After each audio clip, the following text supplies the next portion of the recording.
Two words. Two words that changed my life. Two words that have become my mantra. Just two words.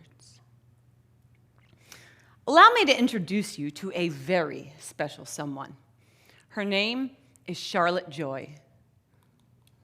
That's Charlotte. And she lives up to her namesake. Charlotte is my 6-year-old niece and the first of my nieces and nephews. As you can see, she's got the biggest blue eyes, curly blonde hair, even if you can't see it here, and the most adventurous, joy-filled spirit. When Charlotte was just a little toddler, she couldn't say Kimmy.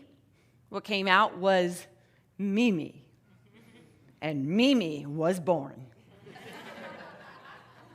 Since then, I have proudly donned the title Mimi to all of my nieces and nephews that have followed. What I haven't told you about Charlotte is a week before her 2nd birthday, she was diagnosed with a very rare form of cancer called neuroblastoma. To say her journey was brutal is a gross understatement. Everything from stem cell transplants to radiation to chemo, immunotherapy, transfusions, this girl has been through it all. In 2019, in an effort to stand with Charlotte in her battle, I decided to start donating platelets every few weeks.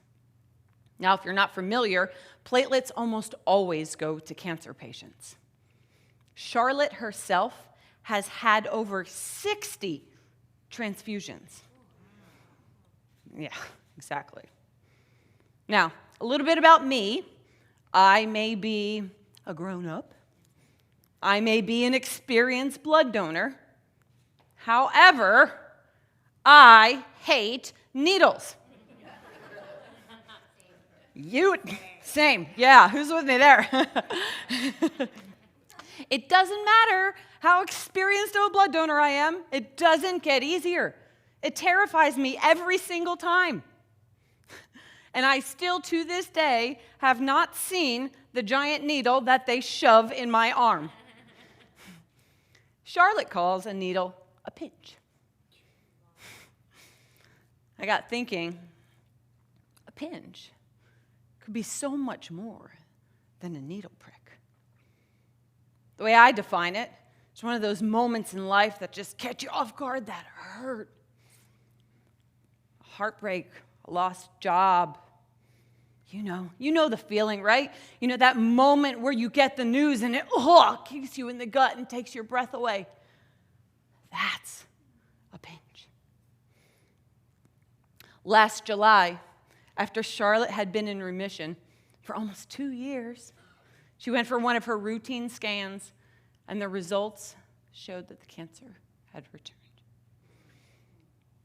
Pinch. This little 5-year-old had no idea that she was getting ready to step into another season of pinches and pain. Same goes for my sister and my family, except the pinch for us was to our heart.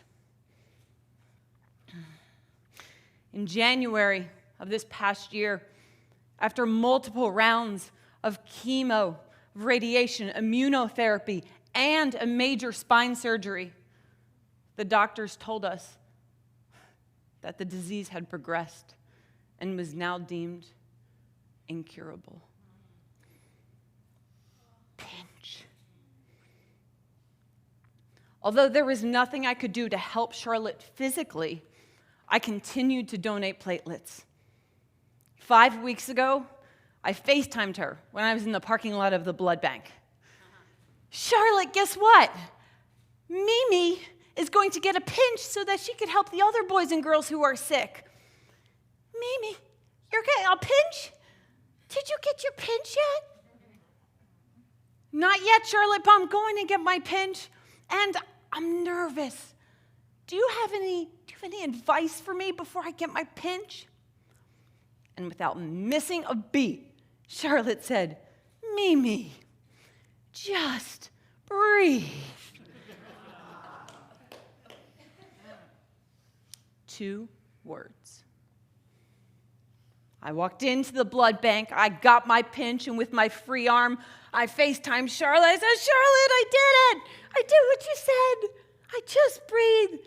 I got my pinch. Thank you." Later that night, I got thinking about the wisdom of that little girl. So simple, so profound. Just breathe. I want you to think about a moment you've had where life has pinched you. That repair is going to cost $10,000. Pinch. Just breathe. "I'm sorry, we're downsizing. We're going to have to let you go." Pinch. Just breathe. "I want a divorce." Just breathe.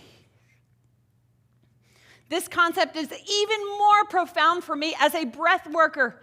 This is what I teach people in my classes.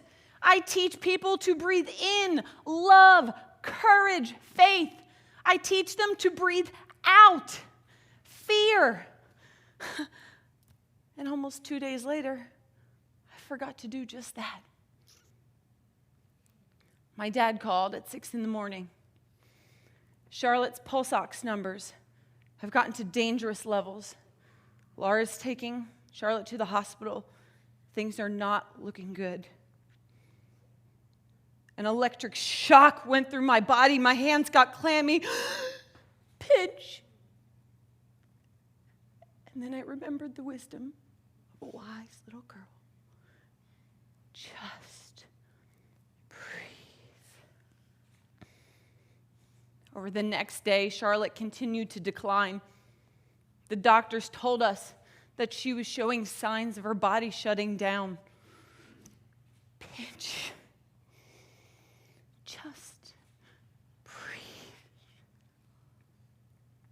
My sister Kelly went to the hospital, and she took Charlotte to the playroom and said, "Charlotte, what is it you always tell Mimi?" Charlotte, in her weak little voice, said, "Just breathe." She said, "Charlotte, do you want to write that down for Mimi so that she always has it?" She was very excited about that idea.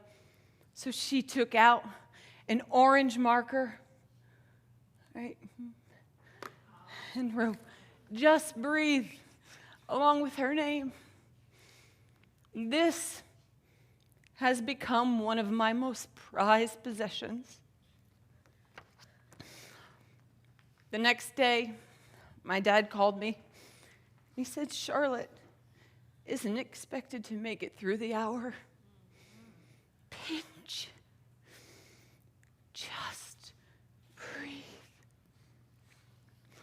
I took the first flight out from Reno to Philadelphia, a red eye, in hopes that I would make it in time to say goodbye. When I landed, I pulled out my phone, anticipating to hear something, and there was no message. Charlotte was still holding on. She continued to decline, but she held on. We were all just waiting for the news, which never came. After the 3rd day of Charlotte being completely out and her body showing signs of decline and shutting down, Charlotte woke up. That's it. The doctors, the oncology team, the palliative care team, no one could make sense of this miraculous turnaround. Thank you, Jesus. She continued to improve, and they created a plan for Charlotte to go home. Yes, exactly. That's exactly what we thought. Since she was improving, I made the decision to go back home to Reno. When Charlotte got home, she ate buckets of her and Mimi's favorite food, mac and cheese. She went and visited her kindergarten class. She went to the boardwalk to ride rides. Every day, a miracle, even if we couldn't make sense of it. 2 weeks ago, things took a turn. Charlotte became paralyzed from the waist down, and she returned to the hospital on Monday. She was stable, yet frail. Every day, I FaceTime her. Every day, I get to hear Mimi on the other end. I thank God. This past Friday, yes, 8 days ago, I was preparing to give a breathwork class. 8 minutes before that class started, I saw that I missed a call from my sister. I called her back immediately, and all I could hear was 3 words through the sobs and the cries. Charlotte just died.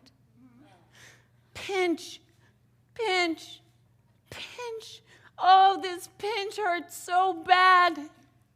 We were prepared for it. We knew it was coming. But nothing can prepare you for that moment. How am I going to continue to live like this? How am I going to even conduct this class? And then I remembered the words, a little angel. Mimi, just breathe. Thanks to Charlotte's advice and God's grace, I was able to pull it together. I was able to conduct that class. I was able to share her story and remind them that when life pinches them, as I'm reminding you, to just breathe. You see, our breath is our life. We can use it to breathe in something. We can use it to breathe out something. And we can use it to breathe through something. Let's all take a deep breath together.